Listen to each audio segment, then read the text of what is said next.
What's happening, everyone? Nicky Hawkins here, West Ham Fan TV, back once again for another morning after the game before.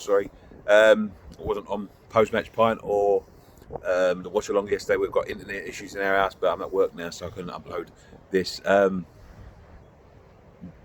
It's good. It's a good feeling, man. We're going to be playing some sort of European football next year.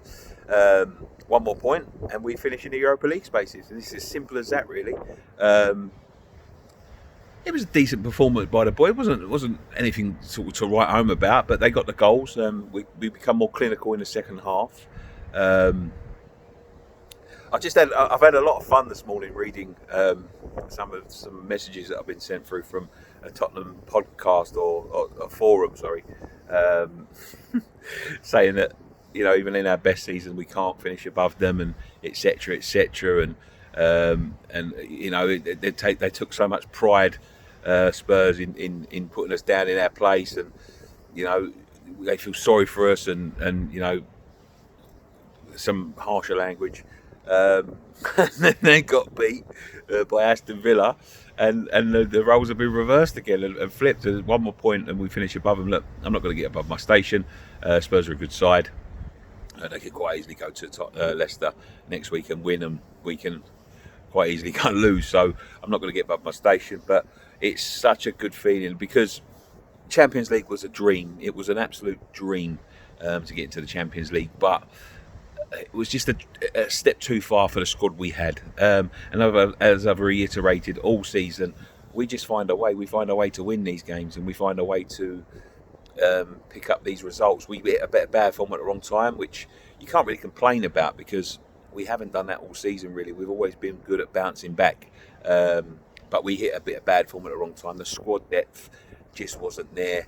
The Champions League got ripped away from us. Teams above us are not going to do you any favours, and you wouldn't expect them to. They've got their own houses to keep in order. But just to know we're going to be playing in at least the Europa Conference League next year is barring a miracle from Everton, which they'd have to beat Manchester City by a shed load of goals, I believe, or we lose by a shed load of goals. We're going to be playing at least Europa Conference League next year, and I think that's good for the progression. It'll give food for thought for people like Declan Rice, who has led the team brilliantly this year.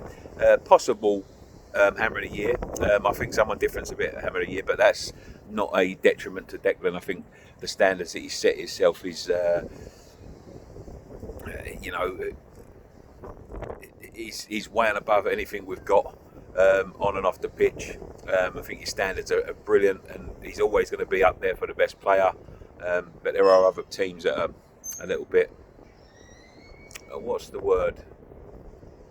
Other players are a little bit more impactful this year, but it's brilliant anyway. I'm just buzzing, and I'm sure you all are too. We'll be back this Sunday for the last game of the season. Hopefully we'll be celebrating a victory. We'll be celebrating that 6th place cement, and we've had a good season, and I'm very, very, very, very, very happy to be reporting that. But you take care, you stay safe, and see you all in Europe next year, I guess. Come on, you Irons.